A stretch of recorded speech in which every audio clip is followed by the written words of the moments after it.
There's a term in the New Testament that most couples have never heard preached, yet ignoring it has quietly broken more marriages than almost any other topic.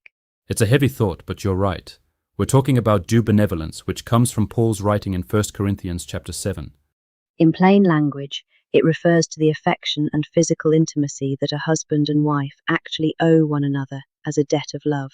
The word due really emphasizes that it's not just optional generosity, it's a mutual surrender of rights to each other's bodies that both partners agreed to. I love how balanced the passage is. It doesn't say one person has all the authority.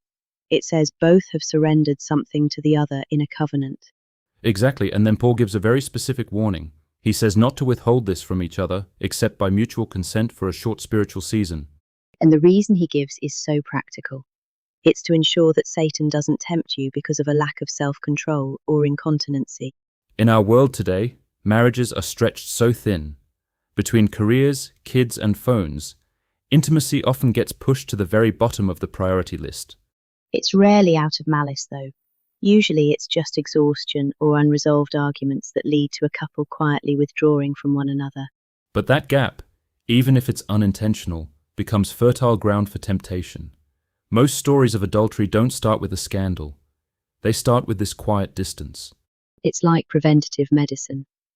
Staying generous with each other and communicating about those seasons of distance keeps the protection of the marriage intact. We have to be deliberate.